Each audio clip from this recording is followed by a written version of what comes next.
My name is Margot Hayes, and I'm 66 years old. What I'm about to tell you changed my life forever.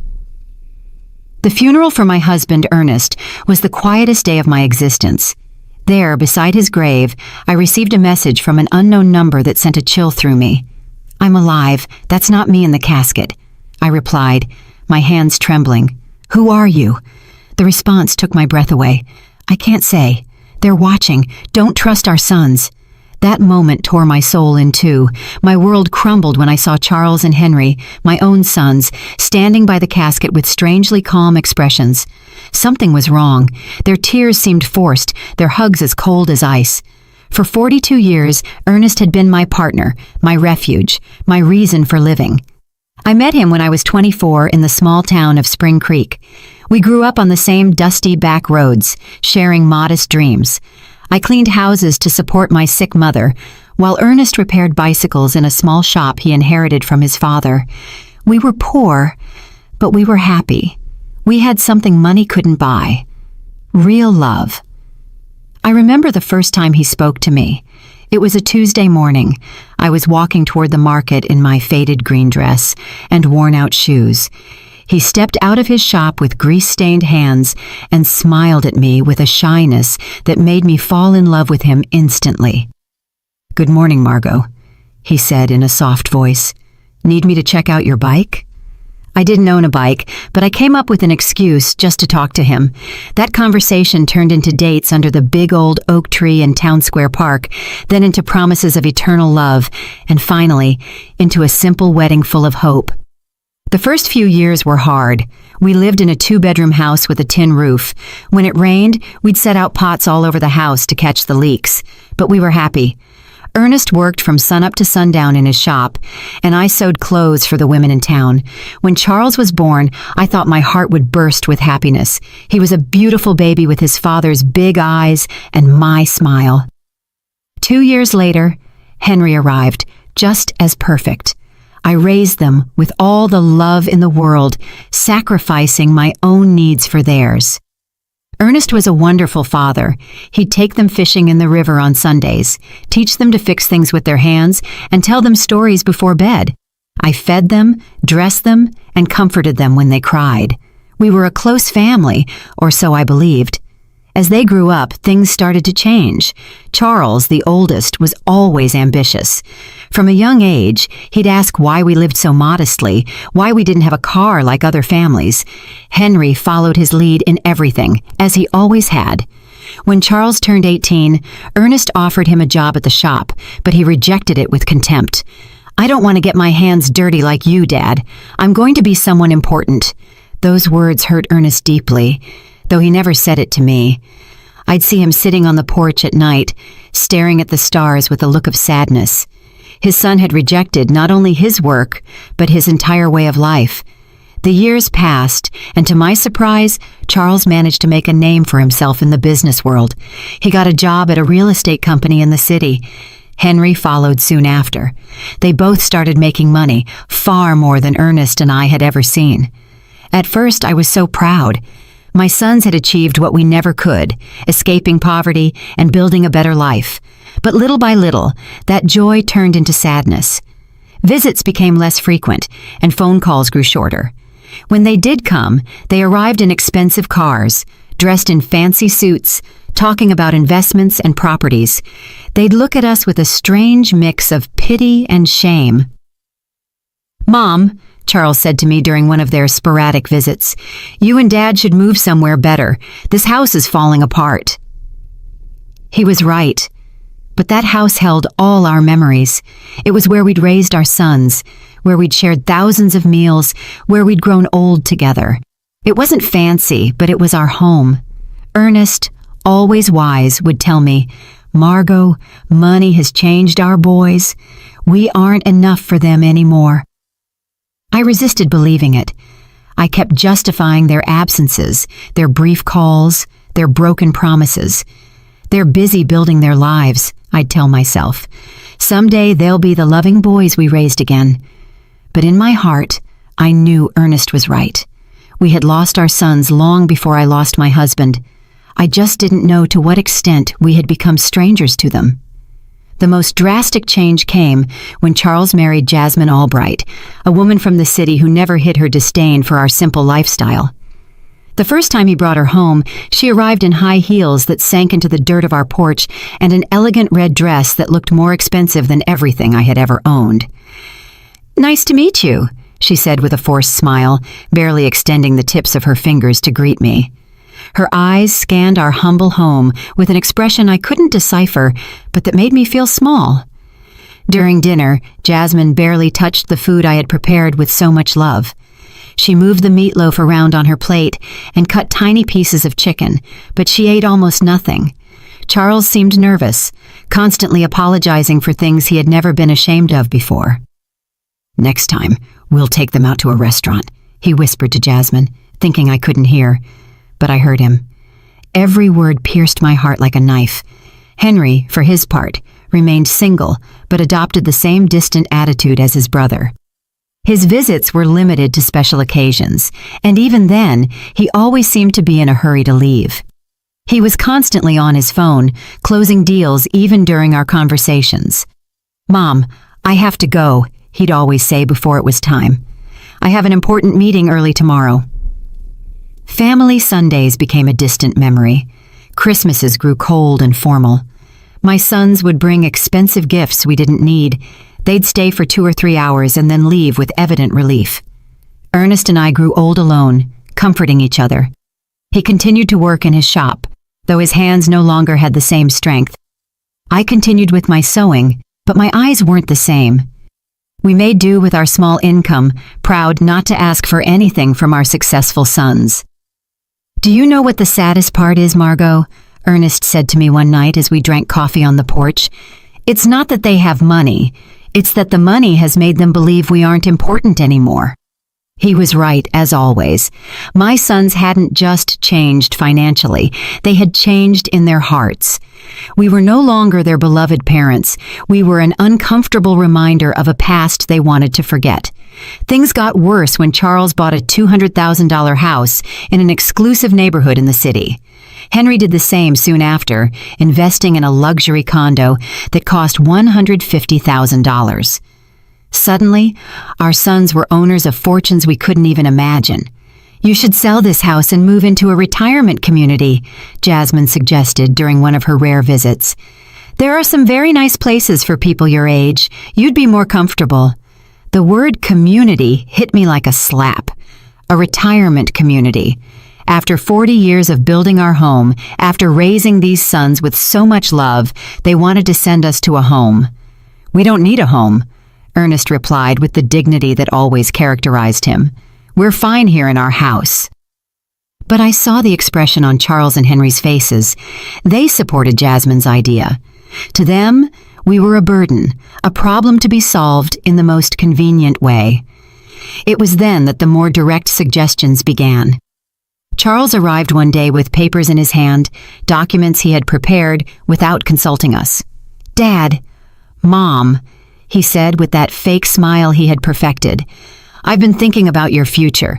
This house is worth, at most, $1,000. If you sell it, I can add some money so you can move somewhere better. A better place." To us, there was no place better than the home where we had been happy for decades.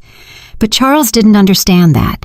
For him, everything came down to numbers, to monetary value. "Besides," he continued, "I think Dad should retire from the shop. He's already 70 years old. It's time to rest."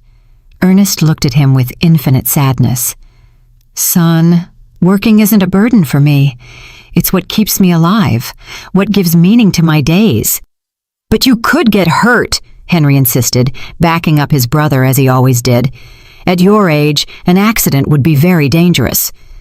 Their words sounded caring, but I sensed something more behind them, an impatience, an urgency I couldn't fully grasp. The following months were tense. My sons increased the pressure for us to sell the house. They brought real estate agents without telling us. They had it appraised without our permission. They even began to talk about what would be best for everyone. "Look," Charles said to us during one particularly uncomfortable dinner, "Jasmine and I have decided to have kids soon. We'll need help with the expenses. If you sell the house and move to a smaller place, that money could be an early inheritance. An early inheritance. He was asking for our inheritance while we were still alive. The audacity of the request left me speechless. Ernest remained calm, but I saw his jaw tense. Son, when your mother and I die, everything we have will be yours. But while we're alive, our decisions are our own. Don't be stubborn, Henry cut in, with a harshness I had never seen from him before. You're old now. You can't keep living in the past. That night, after they left, Ernest and I stayed up talking until dawn. For the first time in our marriage, we discussed the possibility that our sons were not the people we thought we had raised. Something's wrong, Margot, my husband said to me with a look of worry I had never seen in his eyes. This isn't just ambition or impatience. There's something darker behind all this pressure. I had no idea how profoundly correct his words were. I couldn't imagine that my own sons were planning something that would change our lives forever. I didn't know that the tragedy that was coming wouldn't be an accident of fate, but a conspiracy carefully orchestrated by the two people I trusted most in the world. The last normal conversation I had with Charles was 3 weeks before Ernest's death. He came alone, without Jasmine, and looked more serious than usual. Mom, he said, sitting at the kitchen table where he had eaten breakfast so many times as a boy, I want you to know that no matter what happens, Henry and I will always take care of you. His words soothed me at the time, but now, remembering them beside Ernest's grave, they send a shiver down my spine. Why did he say, no matter what happens? What did he know that I didn't? The accident that changed everything happened on a Tuesday morning. Ernest had left early for the shop, as he had done every day for more than 40 years. I was in the kitchen preparing his favorite lunch, meatloaf and mashed potatoes, when the phone rang with an urgency that sent a chill through me. Mrs. Hayes, a voice I didn't know asked. I'm calling from Memorial Hospital. Your husband has been in a serious accident. You need to come immediately. The words blurred in my mind like ink and water. The world stopped. My legs turned to jelly, and I had to grab the doorframe to keep from falling. What happened? Is he okay? Is he alive? Is he in the ICU? Ma'am, please come as soon as possible. The trip to the hospital was a hazy nightmare. My neighbor, Doris, had to drive me because I was shaking so much I couldn't even hold the keys. The whole way there, my mind refused to process what was happening. Ernest was careful, meticulous in his work. How could this have happened? When we got to the hospital, Charles and Henry were already there. That surprised me because no one had notified them yet. At least not me. But in my desperation, I didn't pay attention to that detail. Mom, Charles said, hugging me with a force that seemed genuine. Dad is in bad shape. The doctors say one of the machines at the shop exploded. He has severe burns and a traumatic brain injury. Henry's eyes were red, but something in his expression felt off. He seemed more nervous than sad, like someone waiting for important news rather than someone suffering for his father. Can we see him? I asked, desperate. Only immediate family, one at a time, and for 5 minutes max, the nurse explained. When I entered that ICU room, my heart sank. Ernest was hooked up to a dozen machines with bandages covering most of his face and arms. I barely recognized him. His breathing was labored, artificial, kept going by machines that beeped constantly. I walked up to his bed and took his hand, the only part of his body that seemed intact. Ernest, my love, I'm here. Everything is going to be all right. You're going to recover, just like you always do. For a moment, I felt a slight squeeze in my hand. His eyes moved behind his closed lids. He was fighting. My warrior was fighting to get back to me. The next 3 days were the longest of my life. I practically lived at the hospital, sleeping in the uncomfortable chairs in the waiting room. Charles and Henry took turns accompanying me, but they always seemed more interested in talking to the doctors than in comforting their father. I overheard fragmented conversations that I couldn't fully understand at the time. Henry asked about medical insurance, about the cost of treatment.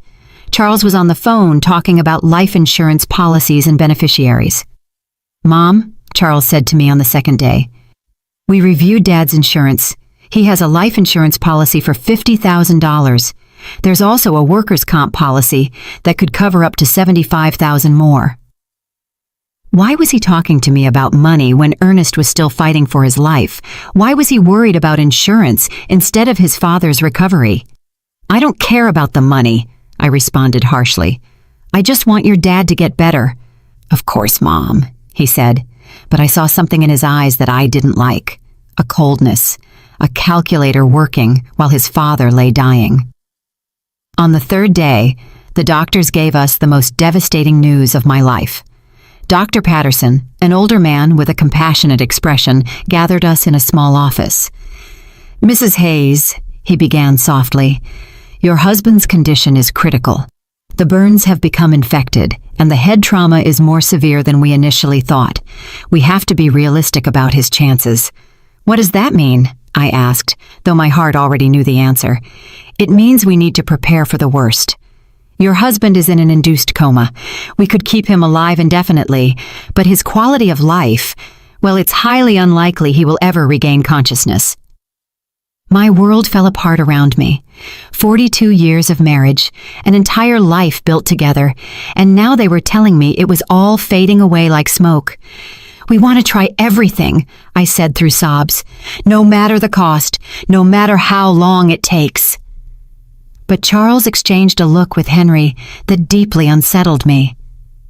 Mom, Charles said in a voice that tried to sound understanding, we have to be practical. Dad wouldn't want to live like this. He always said he never wanted to be a burden on anyone. A burden. I exploded with a fury I didn't know I had. He's your father. He's not a burden. He's the man who raised you, who worked his whole life to give you the best he could. We know, Mom, Henry chimed in. But we also have to think about you. The medical bills are going to be enormous. They could wipe out all your savings. Again, money. Always money. My husband was dying, and they were calculating costs.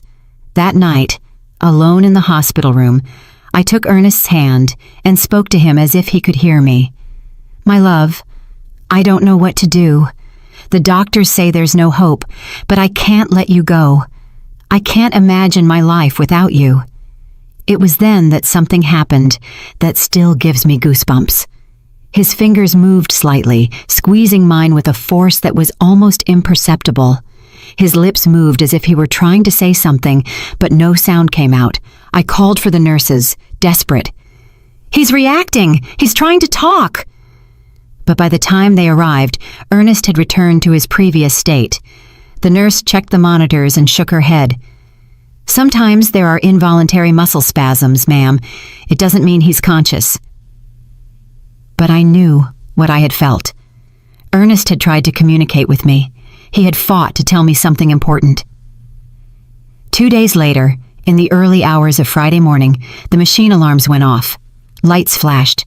Nurses rushed to Ernest's room. I was dozing in the hallway when the noise woke me up. No, no, no! I screamed, running toward the room. The doctors worked for 40 minutes trying to resuscitate him, but it was useless. At 4:37 in the morning, Ernest was officially declared dead. The pain I felt in that moment was physical, as if my heart had been ripped from my chest. I collapsed by his bed, hugging his still warm body, refusing to accept that he was gone forever. Charles and Henry arrived at the hospital an hour after their father's death. They seemed prepared, as if they had been expecting the call. They brought papers, documents, and phone numbers for funeral homes. We already talked to the Spring Creek Funeral Home, Charles said to me while I was still crying inconsolably. They can pick up the body this morning. We also contacted the insurance, Henry added.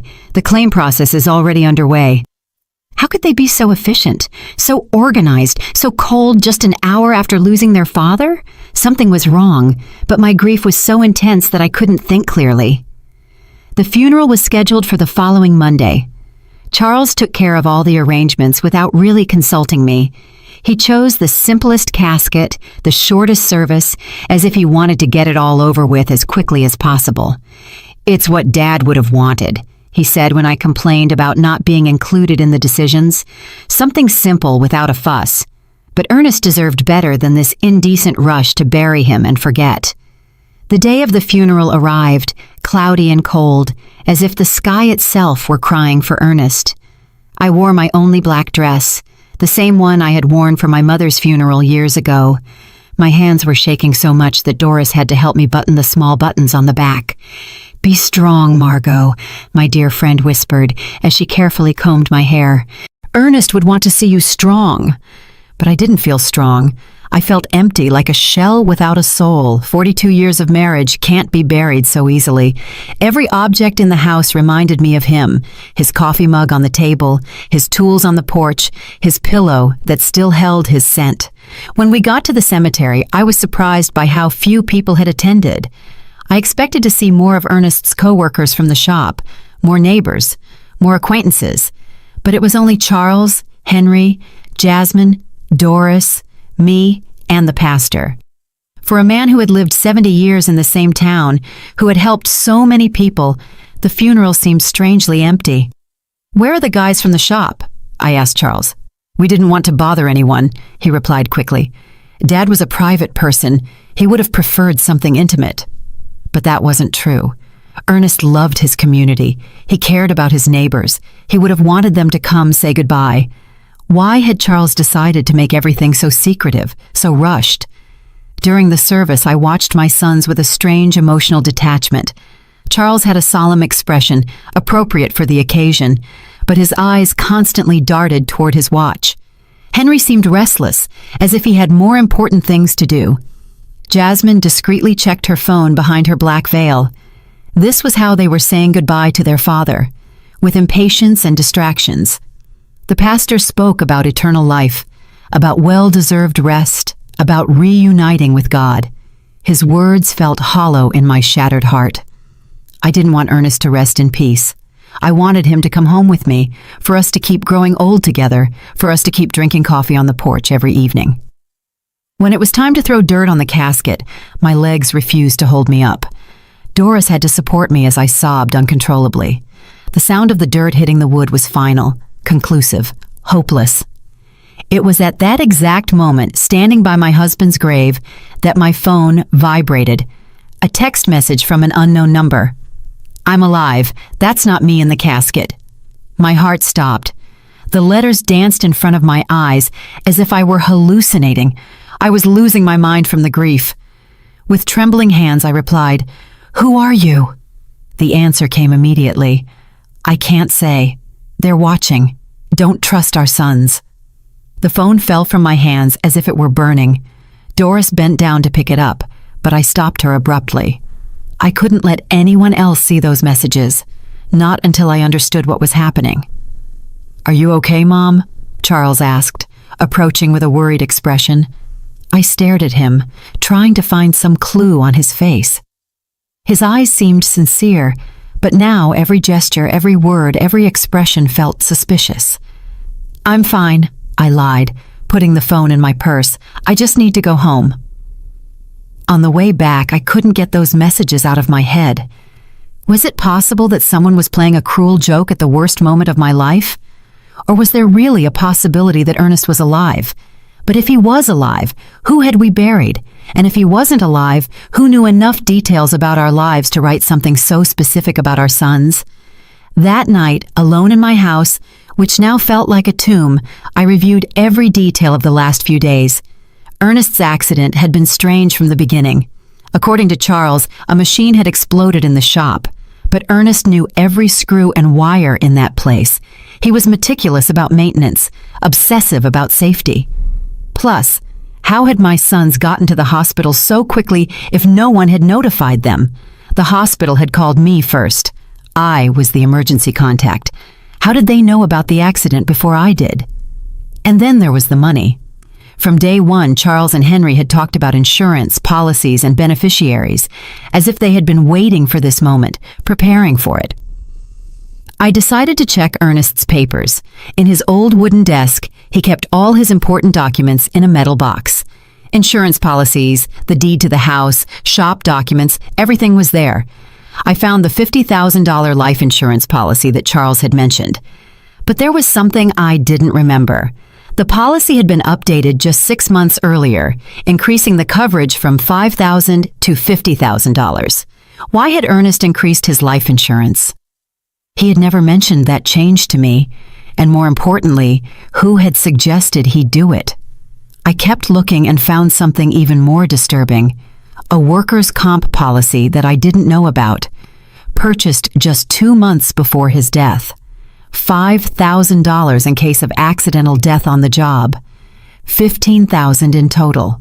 A fortune for a family like ours, but also a fortune tempting enough for someone without scruples. My phone vibrated again. Another message from the same unknown number. Check the bank account. See who's been moving money. This time I didn't hesitate. This person, whoever they were, knew too much to be a prankster. They knew about the insurance, they knew about my sons, they knew details that only someone very close to us could know. The next day, I went to the bank where Ernest and I had kept our account for 30 years. Mrs. Thompson, the manager who had known us forever, greeted me with sincere condolences. "Margot, I'm so sorry about Ernest. He was a good man." "Thank you, Mrs. Thompson. I came to check our accounts. I need to understand our financial situation." She showed me the bank statements from the last 6 months. What I saw froze me. Over the past 3 months, large withdrawals had been made from our savings account. $1,000 in January, $3,000 in February, $4,000 in March. Money that I didn't know had been moved. "Who authorized these withdrawals?" I asked, my voice trembling. "Your husband came in person," Mrs. Thompson explained. "He said he needed the money for repairs at the shop." But I kept the household accounts. I knew exactly how much money we had and what we spent. Ernest had never mentioned expensive repairs at the shop, and we definitely had never talked about withdrawing thousands of dollars from our savings. "Do you have the signatures for those withdrawals?" I asked. She showed me the receipts. Indeed, it looked like Ernest's signature, but something about the handwriting seemed off. It was too shaky, too uncertain for his usually firm, clear script. "Mrs. Thompson," I asked with my heart pounding, "did he come alone to make these withdrawals, or was someone with him?" She thought for a moment. "Now that you mention it, I think he came in with one of your sons once or twice. Charles, I think. He said he was helping his dad with the paperwork because Ernest had trouble reading documents without his glasses." Charles. My son had been involved in money withdrawals I didn't know about, using his father's tired eyes as an excuse. But Ernest saw perfectly well with his glasses, which he never took off during the day. That afternoon, as I looked over the bank receipts again and again, I received another message. The insurance was their idea. They convinced Ernest he needed more protection for you. It was a trap. I could no longer deny the evidence piling up in front of me. The mysteriously increased insurance policies, the unauthorized money withdrawals, Charles's presence in transactions I knew nothing about, his suspicious efficiency in organizing the funeral, his coldness during his father's agony. But the question that terrified me was whether they had really planned Ernest's death, how they had done it, and who was sending me these messages. How did this person know so much about what had happened? The following days became a nightmare of doubt and suspicion. Every one of Charles's smiles, every one of Henry's hugs, every word of condolence felt like a mask hiding something sinister. But I needed more proof before I could accept a truth as horrible as the one taking shape in my mind. My phone kept receiving messages from the mysterious number. "Go to Ernest's shop. Look in his desk. There are things you didn't see." I decided to go to the shop for the first time since the accident.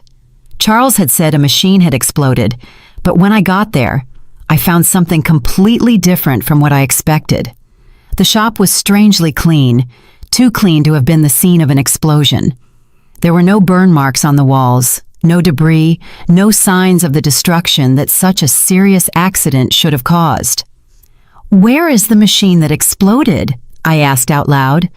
I looked all over the shop and found every machine in its place, working perfectly. The welder, the compressor, the electric saw, all were intact. What then had been the cause of the accident? In Ernest's desk, I found something that sent a chill through me. a note written in his handwriting dated 3 days before his death. Charles insists I need more insurance. He says it's for Margot, but something doesn't feel right. I don't trust his intentions. Below that note was another. Henry brought me some papers to sign. He says they're to modernize the shop, but I don't understand what it's about. Why all the hurry? My husband had had suspicions. He had intuited the evil intentions of our sons, but he had died before he could tell me. I kept searching and found an envelope sealed with my name on it. I opened it with trembling hands. It was a letter from Ernest. My dearest Margot, if you are reading this, it means something has happened to me. In recent months, I've noticed strange changes in Charles and Henry. They're too interested in our money, in the insurance, in us selling the house. Jasmine is putting a lot of pressure on them. Yesterday, Charles told me I should be more concerned about my safety because at my age, any accident could be fatal. I don't know why, but those words sounded like a threat. I love you, Margot. If something happens to me, don't trust anyone blindly, not even our sons. The letter fell from my hands. Ernest had sensed his own death. He had seen the signs that I, blinded by maternal love, had ignored. That night, Charles came to visit me. He arrived with a bottle of wine and a smile that now seemed completely fake. "Mom, I've been thinking about your future," he said, pouring himself a glass without asking if I wanted one. "The insurance money. It's already in process. It'll be $15,000. "How do you know the exact amount?" I asked, feigning innocence. "Well, I helped Dad with the insurance paperwork. He wanted to make sure you had enough money to live comfortably." A lie. Ernest had never wanted to increase the insurance. According to his own note, he had been pressured by Charles. "And what do you think I should do with that money?" I asked, carefully watching his reaction. His eyes lit up with a glint that gave me a chill. "You could buy a smaller, cozier house, or even better, move into a nice retirement community where you'd have company and medical care. Henry and I could manage your money to make it go further." "Manage my money. We just want to take care of you, Mom. At your age, it's easy to get scammed or make bad financial decisions. We know about investments, about business. We could triple that amount in a few years. Triple my money or make it disappear into their own pockets." "Let me think about it," I said, trying to buy time. "Of course," Jasmine said with her fake sweetness, "but not too long, for your own good." After they left, I sat in my kitchen, shaking with rage and fear. My own sons, my flesh and blood, had not only murdered their father, but now they were planning to steal everything I had left. That night, my phone vibrated with a longer message than the others. "Tomorrow, go to the police station. Ask for the report on Ernest's accident. There are contradictions you need to know about." The next day, I went to the local police station. Sergeant O'Connell, who had known Ernest for years, greeted me kindly. "The report on your husband's accident?" he asked with a confused expression. "What accident, Mrs. Hayes?" "From his shop, when the machine exploded."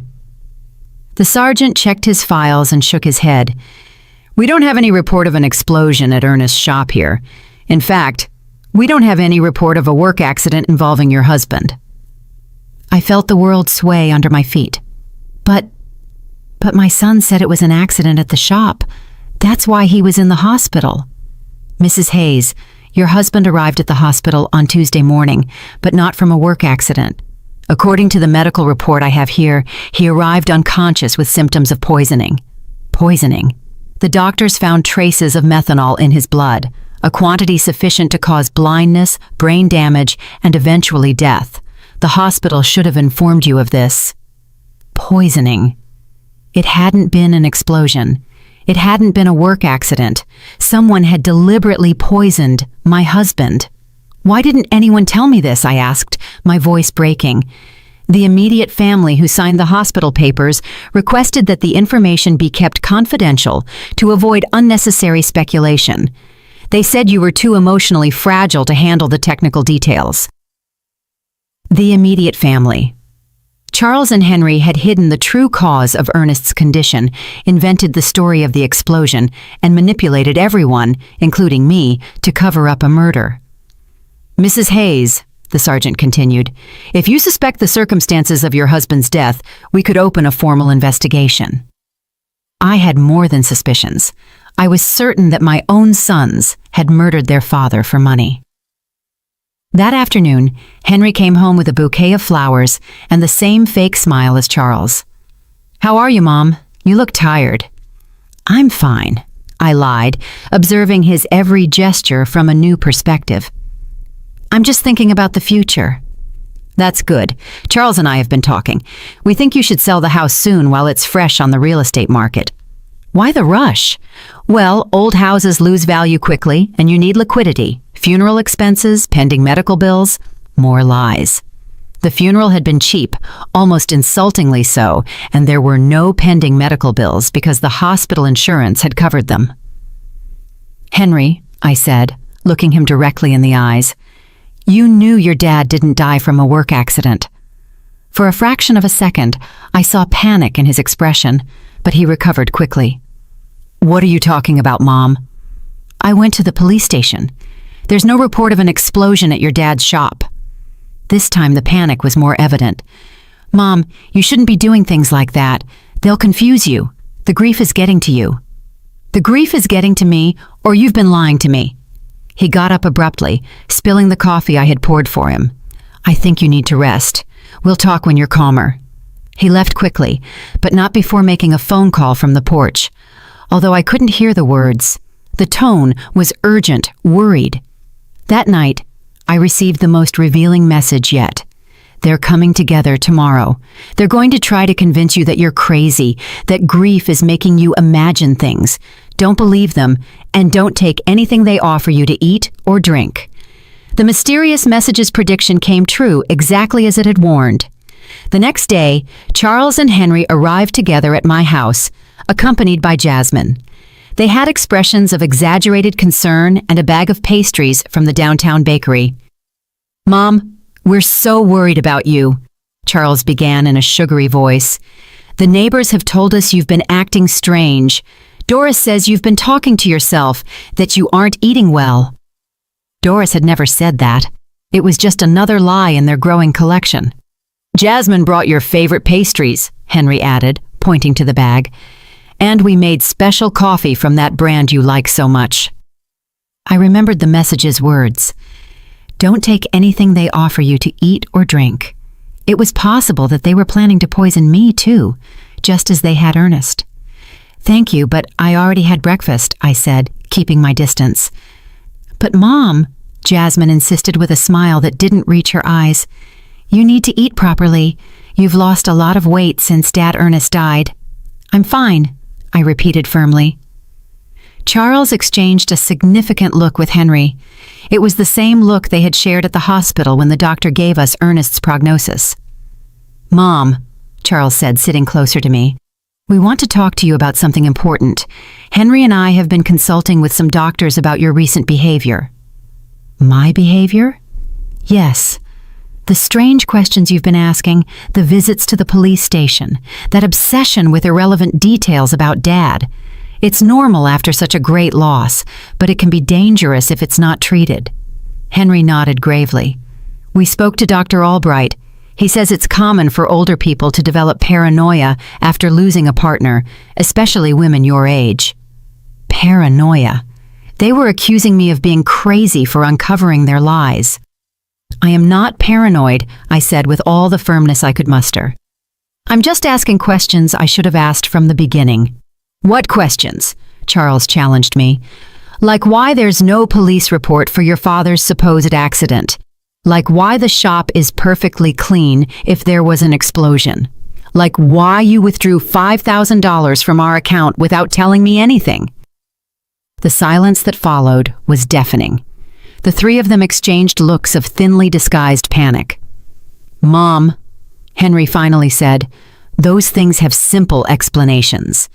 Dad withdrew that money for repairs he wanted to do in secret as a surprise for you." "What surprise?" "He wanted to remodel the house," Charles lied. "He had hired some workers to fix the roof and paint the walls. He wanted it to be a surprise for your birthday."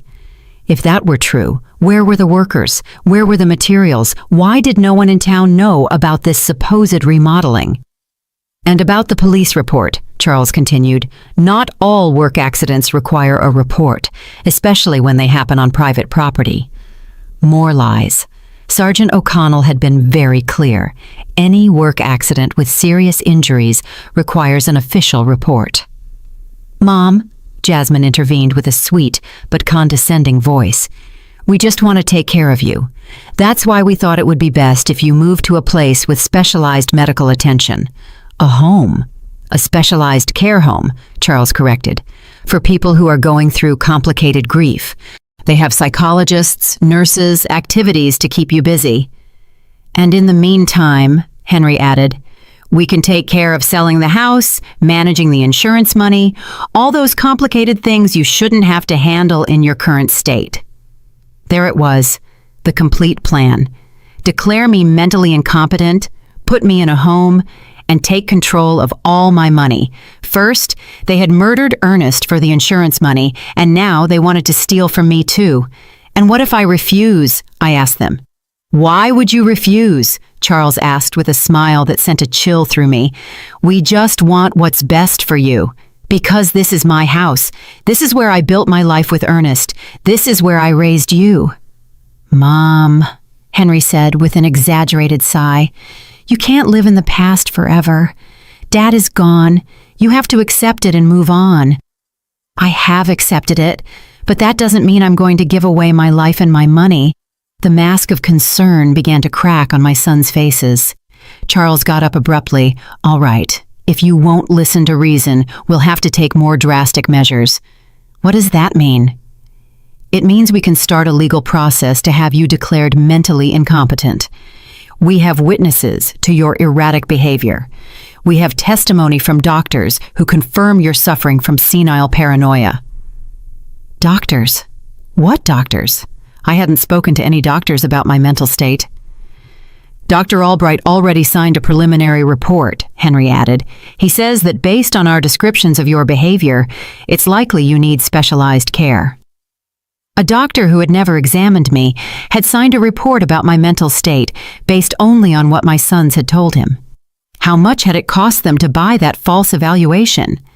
So you can cooperate voluntarily, Charles continued, or we can do it legally, but either way, you're going to get the help you need.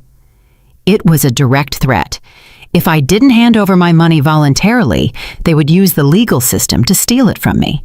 I need time to think about it, I told them, trying to buy time. Of course, Jasmine said with her false sweetness, but not too much time, for your own good. After they left, I sat in my kitchen, trembling with rage and fear. My own sons, the blood of my blood, had not only murdered their father, but now they were planning to steal everything I had left. That night, my phone vibrated with a message longer than the others. Margot, this is Stephen Callahan, a private investigator. Ernest hired me 3 weeks before he died because he was suspicious of Charles and Henry. They poisoned him with methanol mixed in his breakfast coffee. I have audio evidence of their conversations planning everything. Tomorrow at 3 p.m, go to the corner cafe. Sit at the back table. I'll be there. At last, I would know who had been sending me those messages, and more importantly, I would have the proof I needed to get justice for my husband's death. But I also knew I didn't have much time. Charles and Henry had shown their hand. If I didn't act fast, I'd end up locked in a home while they spent the money that had cost Ernest his life. The war had begun, and even if I was a 66-year-old woman against 2 ruthless men, I had something they didn't. The truth. And the truth, sooner or later, always finds a way to come out. That night, for the first time since Ernest's death, I smiled, because I knew my husband had not died in vain. His caution, his instinct, his decision to hire a private investigator was going to allow me to get justice. Charles and Henry had seriously underestimated their mother. They were about to discover that a woman fighting for the memory of her murdered husband is a force more powerful than all their greed combined. The next day arrived, filled with nervousness and anticipation.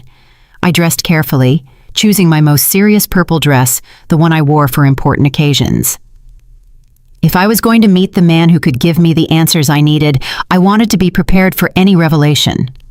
At 2:30 in the afternoon, I walked toward the corner cafe with determined but cautious steps. Every shadow looked suspicious. Every person on the street could be a spy sent by my sons. The paranoia they had accused me of having was starting to feel justified. The cafe was moderately full. I went straight to the back table as I had been instructed. I ordered a chamomile tea and waited, my hands trembling slightly on the worn wooden table. Exactly at 3 on the dot, a man in his 50s approached my table. He was tall and gray-haired, with intelligent eyes and a serious but kind expression. He was carrying a brown folder under his arm. "Mrs. Hayes?" he asked in a low voice.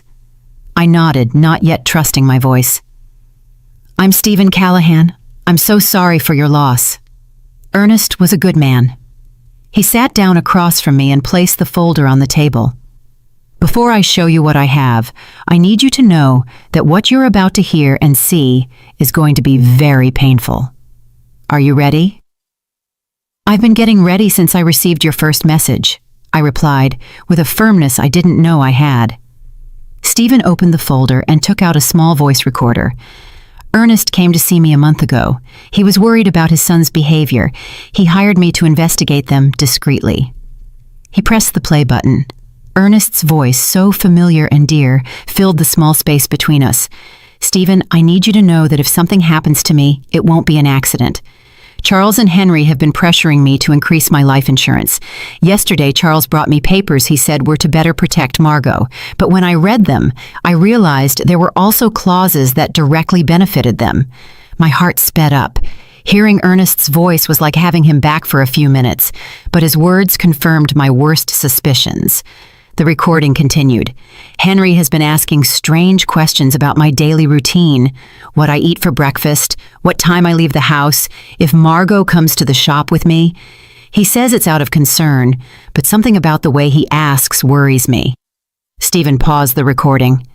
"This conversation was 3 weeks before his death, but I have something more recent." He played another recording, this time with Charles's voice in the background talking on the phone. "No, we can't wait any longer. The old man is starting to get suspicious. Yesterday he asked me why I was so interested in his insurance. Yes, I already have the methanol. It works perfectly because the symptoms look like a heart attack or a stroke. No, Mom won't be a problem. After Dad dies, she'll be so devastated that we can do whatever we want with her." Tears began to roll down my cheeks. It was the voice of my son, my own son, coldly planning his father's murder. "There's more," Stephen said softly. "This recording is from the day before Ernest's death." A new recording began. This time, it was Henry talking to someone. "Everything's ready. Tomorrow Charles is going to put the methanol in Dad's coffee. We told him it was a special vitamin supplement a doctor recommended. The idiot is going to drink it without suspecting a thing. The symptoms? It'll start with dizziness and confusion, then loss of sight, convulsions, coma. The doctors will think it's a stroke or a heart attack. By the time they realize it's poisoning, it'll be too late." My world completely collapsed. Not only had they planned Ernest's murder, but they had executed it with a coldness that terrified me.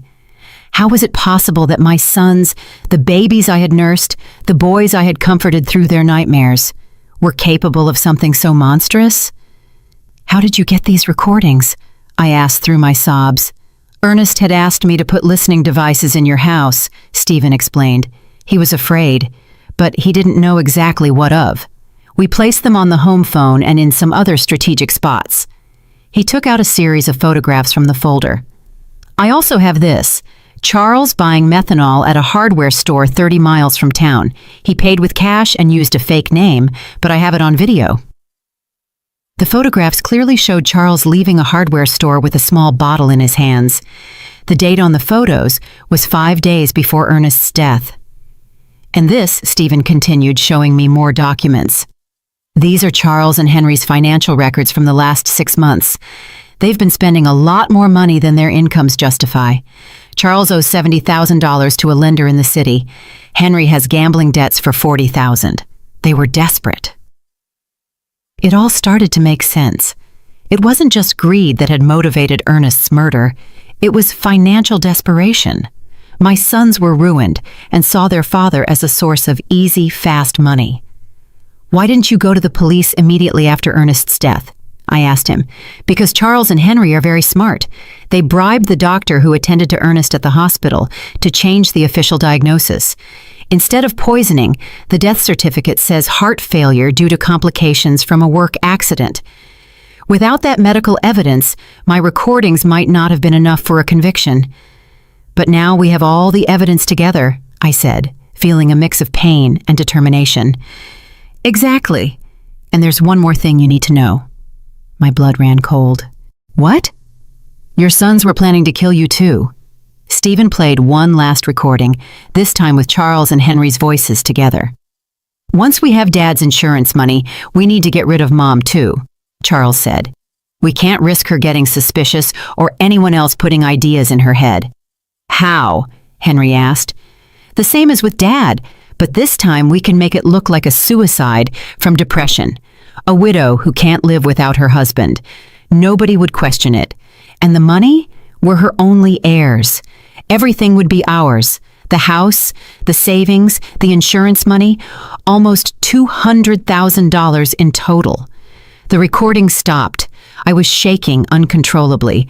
My sons had not only murdered their father, but they were planning to murder me as well, all for money.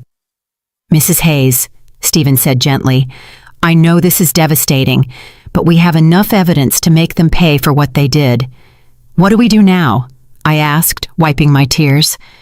"First, we need to go to the police with all this evidence. Sergeant O'Connell is an honest man. He's not involved in the corruption. Second, we need to act fast. Your sons are planning to have you declared mentally incompetent tomorrow. If they succeed, it will be much harder to proceed legally." "Tomorrow?" "Yes, I intercepted a phone conversation this morning. They're meeting with Judge Miller at 10 in the morning to start the mental incapacitation process." I got up from the table with a determination I hadn't felt in weeks. "Then, we have to act tonight." "Exactly," Stephen confirmed. "But first, there's one more thing I want to show you." He took one last photograph from the folder. In it, Ernest was leaving a medical clinic I didn't recognize. 3 days before he died, your husband went to get a full medical exam at a clinic in the city. The results show that he was perfectly healthy. There were no signs of heart disease, his blood pressure was normal, everything was perfect. This definitively proves that his death was caused by poisoning, not by natural health problems. That was the final piece of evidence we needed. Ernest had been a healthy man, murdered by his own sons. "Stephen," I said, taking his hand, "thank you for keeping your promise to my husband. Now, let's get justice." That same night, Stephen and I went directly to the police station. Sergeant O'Connell was working the night shift that week, which was perfect for our purposes. When we arrived, it was 8 in the evening, and the station was relatively quiet. "Sergeant O'Connell," I said in a firm voice, "I need to file a formal complaint for the murder of my husband, Ernest." The sergeant looked at me with surprise. "Murder? Mrs. Hayes, the death certificate says he died from heart complications after a work accident." "The death certificate is false," I replied, placing Stephen's folder on his desk. "My husband was deliberately poisoned with methanol by our own sons." For the next 2 hours, Stephen and I presented all the evidence. The audio recordings, the photographs of Charles buying methanol, the bank documents showing the unauthorized withdrawals, Ernest's medical results proving his perfect health, and finally, the recorded conversations where my sons confessed to both their father's murder and their plans to kill me. Sergeant O'Connell listened to each recording with an increasingly serious expression. When we finished, he leaned back in his chair and shook his head in disbelief. This is monstrous," he murmured. "Are you sure you want to go through with this, Mrs. Hayes? Once we arrest your sons, there's no turning back." "Sergeant," I replied, with all the dignity I could muster, "those men murdered my husband in cold blood for money. They were planning to murder me too. They are no longer my sons. They are criminals who must pay for their crimes. We'll need the medical examiner to exhume Ernest's body to confirm the presence of methanol," the sergeant explained. "Are you prepared for that?" Do whatever is necessary, I replied without hesitation. Sergeant O'Connell immediately called the district attorney. Despite the late hour, the seriousness of the case led the DA to come to the station personally. After reviewing all the evidence, he immediately authorized arrest warrants for Charles and Henry. We'll proceed at dawn, the DA explained to us. We need to make sure we have all the evidence before they can destroy any additional proof. Stephen walked me home that night. Are you sure you'll be okay alone? He asked with concern. I'll be fine, I replied. After everything I've discovered, I'm no longer afraid. I have justice on my side. I couldn't sleep that night. I stayed up sitting in the kitchen, looking at the photographs of Ernest we had on the walls. For the first time since his death, I didn't feel only pain. I felt a strange mix of sadness and satisfaction, knowing that justice for his murder was coming soon. At 6 a.m, my phone rang. It was Charles. Mom, you need to come to Henry's house right away. Something terrible has happened. What happened? I asked, feigning concern. It's better if I explain it in person. Please, come quickly. I knew it was a trap.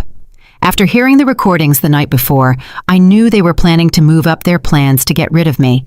But I also knew the police were already on their way to arrest them. I'm on my way, I lied. Instead of going to Henry's house, I stayed in my kitchen, waiting. At 7:30 in the morning, I saw from my window as several police cars headed toward my son's houses in different directions. My phone rang repeatedly for the next hour. First Charles, then Henry, both with increasingly desperate voices asking where I was, but I didn't answer any calls. At 9 in the morning, Sergeant O'Connell knocked on my door. Mrs. Hayes, we've arrested Charles and Henry. They are in police custody, charged with first-degree murder and conspiracy to commit murder. I felt my legs tremble, but this time it wasn't from fear, it was from relief. How did they react? I asked. Charles denied everything at first, but when we played the recordings for him, he collapsed. Henry tried to escape through the back window of his house. We had to chase him for 6 blocks. That afternoon, Jasmine came to see me.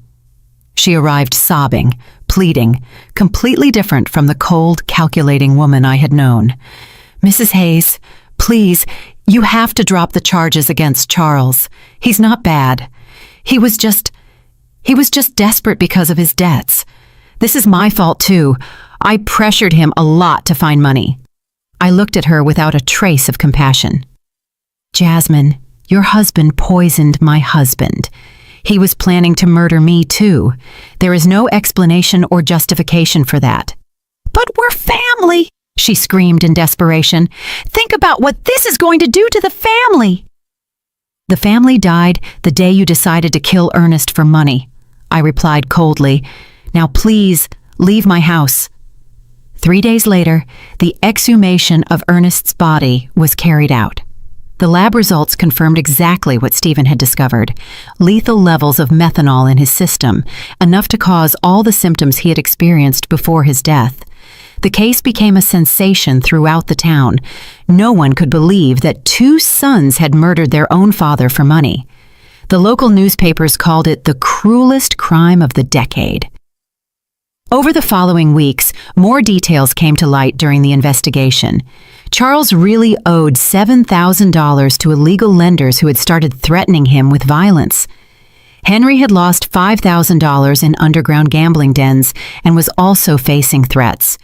They had seen Ernest's life insurance money as their only salvation, but their greed had led them to increase the policies so dramatically that it had aroused their own father's suspicion.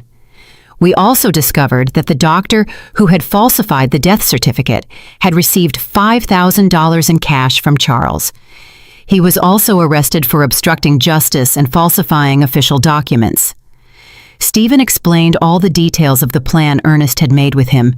Your husband was smarter than his sons believed.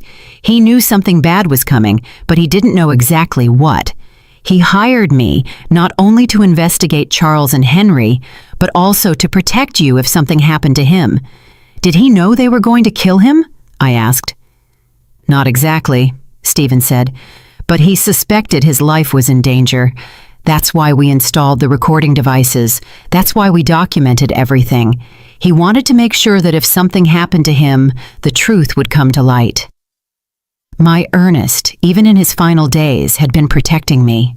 He had anticipated our son's betrayal and had taken steps to ensure that justice would prevail. The trial was scheduled to begin in 2 months. Both Charles and Henry faced charges of first-degree murder, which in our state carried a sentence of 25 years to life. The day of the trial arrived after 2 months of intense legal preparation. The courtroom was completely full. Reporters from several regional newspapers had come to cover what was already known as the case of the killer sons. The whole town was there. Neighbors, former co-workers of Ernest, even people I barely knew, but who wanted to witness this historic moment of justice. I wore my best black dress, the same one I had worn for our wedding so many years ago, but which now represented mourning and dignity. Stephen accompanied me, sitting by my side throughout the entire process. His presence gave me the strength to face what would be the most difficult day of my life. Charles and Henry entered the courtroom in handcuffs, dressed in orange prison jumpsuits. Seeing my sons like that broke my heart one more time, but I no longer felt pity for them. I only felt a deep sadness for the moral death they had chosen long before they physically murdered their father. The prosecutor presented the case with devastating precision. One by one, the recordings were played for the court. The silence was absolute every time the voices of Charles and Henry were heard, coldly planning Ernest's murder. When the prosecutor played the recording where they planned to kill me too, several people in the audience gasped in horror. One elderly woman got up and left the courtroom crying. I couldn't blame her. It was difficult to process such cruelty. "Ladies and gentlemen of the jury," the prosecutor said during his opening statement, "this is not an ordinary case of family greed. This is a case of cold and calculated premeditation, where 2 men decided to murder the father who had raised them with love and sacrifice, simply because they needed money to pay off their gambling debts and irresponsible loans." Charles and Henry's lawyers tried to present a defense based on desperate circumstances and external influences, but the evidence was overwhelming. The recordings didn't lie, the bank documents didn't lie, the forensic evidence of the methanol in Ernest's body didn't lie. When it was my turn to testify, I walked to the stand with trembling legs, but a clear mind. I had been waiting for this moment for months. "Mrs. Hayes," the prosecutor asked me, "can you tell us what your relationship was like with your sons before your husband's murder?" "I thought I had a good relationship with them," I replied, looking directly at Charles and Henry. "I raised them with love. I sacrificed everything for their well-being. Their father worked from sunup to sundown to give them the best we could. I never imagined that love and sacrifice would become the reason for his murder." "At any point, did you suspect they could harm your husband?" "No. That is the most painful part of all this. I trusted them completely.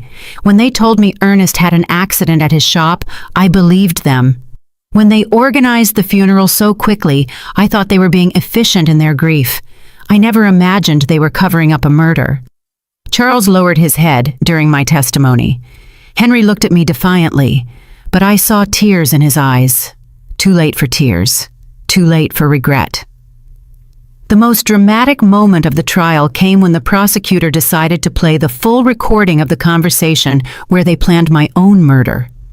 Charles's voice filled the courtroom. "Once we have Dad's insurance money, we need to get rid of Mom too. We can't risk her getting suspicious." A murmur of horror swept through the audience. Several people turned to look at me with expressions of disbelief and compassion. "How did you feel when you heard this recording for the first time?" the prosecutor asked me. "I realized that I had lost my 2 sons long before I lost my husband," I replied, my voice cracking but firm. "The babies I nursed, the children I comforted in their nightmares, had died and been replaced by 2 strangers capable of any cruelty for money."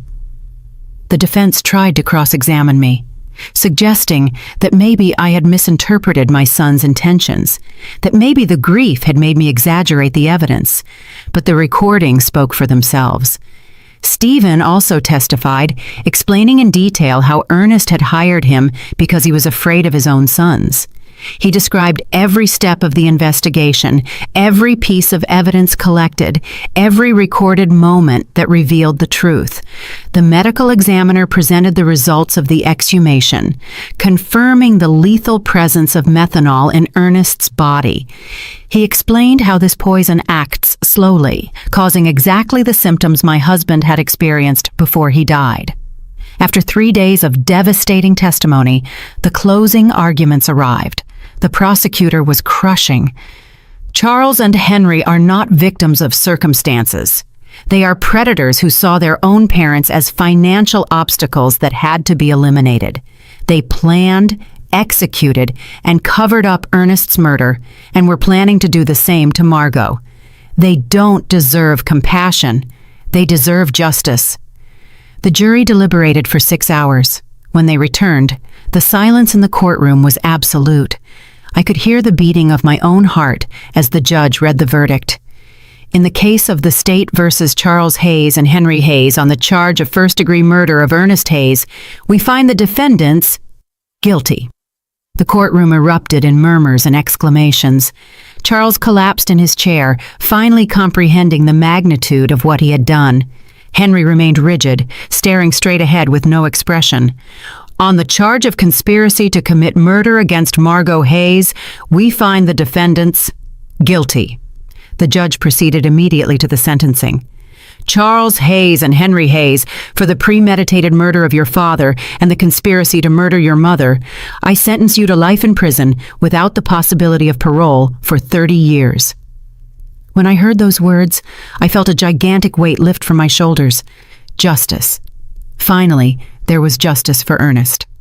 After the trial, many people came up to hug me and express their support. Doris cried with me, not from sadness, but from relief.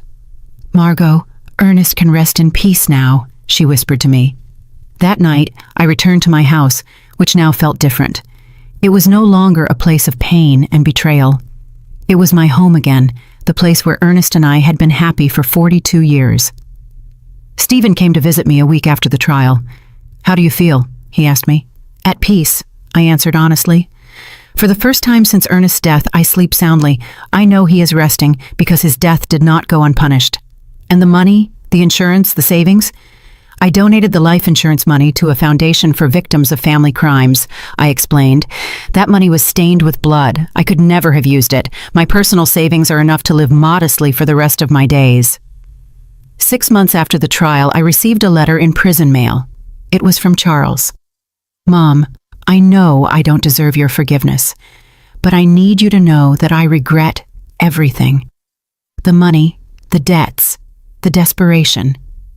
They blinded us. We lost all humanity. Henry and I destroyed the most loving family in the world for $5,000 that we didn't even get to enjoy. Tomorrow, I will commit suicide in my cell. I can't live with what we did. Take care, Mom. Tell Dad we're sorry we were such bad sons. I didn't arrive in time to prevent his suicide." Charles was found hanging in his cell the next day. Henry, upon learning of his brother's death, suffered a complete nervous breakdown and was transferred to the prison psychiatric hospital. Today, 2 years after the trial, I live peacefully in my small house. I have converted Ernest's shop into a garden where I grow flowers to take to his grave every Sunday. Stephen has become a close friend, visiting me regularly to make sure I'm okay. Sometimes the neighbors ask me if I miss my sons. The answer is complicated. I miss the children they were, but those children died long before Ernest did. The men they became were not my sons. They were strangers who shared my blood, but not my heart. I have learned that true family is not defined by blood, but by love, loyalty, and mutual respect. Ernest was my true family for 42 years. The friends who supported me during the trial are my family now.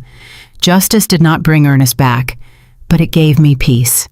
And on quiet nights, when I sit on the porch where we so often drank coffee together, I swear I can feel his presence, proud of me for being strong enough to do the right thing, even when it meant losing my sons forever.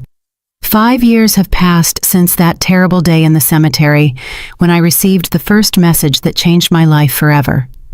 Today I am 71 years old, and my completely white hair reflects all the storms I have faced and overcome. But my eyes, my dear friend Doris tells me, shine with a peace they didn't have before. The house where Ernest and I built our dreams is still my refuge. I have made some improvements with the money I had saved. I painted the walls a soft yellow, Ernest's favorite color, and I turned his old shop into the most beautiful garden in the neighborhood. Red roses, white carnations, sunflowers that always seek the sun, just as he taught me to do during our most difficult years. Stephen Callahan became more than just the investigator who helped me get justice. He became my chosen family. He comes to visit me every Wednesday afternoon, and we drink coffee on the porch while he tells me stories about his other cases. He sometimes asks me if I regret reporting my own sons, if it wouldn't have been better to keep the secret and live with the lie. Never, I always answer. The truth hurts, but lies kill the soul. The foundation I established with the life insurance money has become something bigger than I ever imagined. The Ernest Hayes Foundation for Victims of Family Crimes now helps dozens of families every year who have gone through tragedies similar to mine. We have psychologists, lawyers, and private investigators all working so that no other family has to suffer in silence what I suffered. 6 months ago, a 40-year-old woman came to see me. Her name was Eleanor, and she suspected her brother had murdered her mother for the inheritance. Her story was painfully similar to mine. Greedy relatives, pressure to sell properties, strange behavior after the death. The foundation provided her with a private investigator, free legal advice, and psychological support throughout the process. When her brother was convicted of murder 3 months later, Eleanor came to hug me, crying, "Mrs. Hayes, you saved my life. If you hadn't had the courage to report your own sons, I never would have had the courage to report mine." Those are the moments that remind me why all the pain I went through was worth it. Henry is still alive, though he is no longer the same man I knew. After Charles's suicide, his mind completely broke. The doctors say he lives in a constant state of guilt and paranoia, believing that Ernest comes to visit him every night to scold him for the murder. He has tried to commit suicide 3 times, but the prison guards keep him under constant surveillance. I receive letters from him occasionally. They are incoherent, full of desperate apologies and pleas for forgiveness. At first I read them, looking for some trace of the son I raised with so much love. But then I realized that reading those letters only reopened wounds that had already healed. Now I keep them unopened in a shoebox. Maybe someday I'll read them. Maybe not. I have the right to protect my peace of mind. Jasmine disappeared from town immediately after the trial. Someone told me she moved to the city and changed her name. I don't blame her. Carrying the last name of a murderer must not be easy. Sometimes I wonder if she knew what Charles was planning, if she was a silent accomplice to Ernest's murder. But those questions belong to the past, and I have learned to live in the present. The town of Spring Creek will never forget the case. It has become a local legend, a story that parents tell their children as a warning about greed and betrayal. Some see me as a hero, others as a cruel woman who sent her own sons to prison. I don't care what they think. I know the truth, and the truth has given me the peace I needed. My health remains surprisingly good for my age. The doctor says it's because I was finally able to free myself from the stress and sadness I was carrying. The body heals when the heart finds peace, he explained during my last checkup. Sunday mornings are my favorite. I cut fresh flowers from my garden and walked to the cemetery to visit Ernest's grave.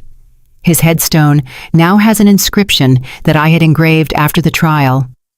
Ernest Hayes, beloved husband, betrayed father, honorable man. His love was stronger than his death. I tell him everything that has happened during the week. I talk to him about the foundation, about the families we have helped, about the thank you letters I receive from people who found justice thanks to our story.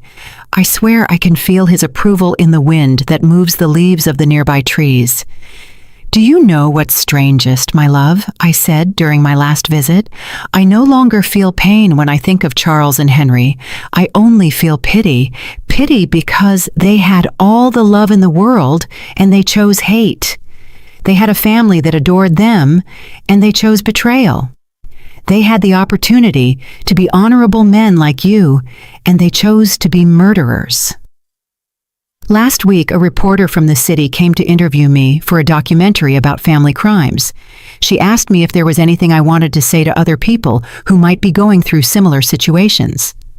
"Family is not an excuse for crime," I replied. "Love is not blind. Love with boundaries is true love. If someone who says they love you is capable of harming you for money or convenience, that person doesn't really love you, and it is never, ever too late to seek justice, no matter who the culprit is." This year, on the 5th anniversary of Ernest's death, I organized a special ceremony in his memory. More than 200 people came: neighbors, members of the foundation, families we have helped, local authorities. It was beautiful to see how his death, which began as a tragedy, had become a force for good in so many lives. Stephen gave an emotional speech. Ernest Hayes died because of his son's greed, but his legacy lives on in every family that finds justice thanks to his wife's courage. Evil tried to destroy his story, but good turned it into hope for others. At night, before I go to sleep, I sometimes take out the old photographs from when Charles and Henry were children.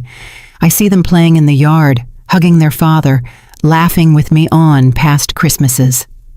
I allow myself to cry for those innocent children who once existed before greed completely corrupted them. But I no longer cry for the men they became. Those men chose their destiny. My story ended up being bigger than my personal tragedy. It has become a symbol that justice is possible, even when it comes from the most unexpected sources. A 66-year-old widow proved that truth is more powerful than lies, that true love is stronger than betrayal, and that it is never too late to do the right thing. Tomorrow is Wednesday, and Stephen will come for coffee, as always. I'll make his favorite pastry and tell him about the thank you letters that arrived this week. Afterward, we'll work together in the garden, planting new flowers for spring. Life goes on, more simple but more authentic than before. I have learned that true family is not about shared blood, but about shared values, mutual respect, and a love that never turns into harm. Ernest, wherever you are, I hope you know that I kept the promise I made to you by your grave that terrible day. I found the truth, I sought justice, and I turned our pain into hope for others. Your death was not in vain, my love. Did you like my story? And which city are you listening from? Let's meet in the comments. If you like the story, you can support me by sending a super thanks so I can keep bringing more stories like this. Thank you so much for your sweet support. I'm looking forward to your comments on the story. On the screen, you can see 2 new life stories that I highly recommend. There's so much more on my channel. Don't forget to subscribe. See you in the next life story with love and respect.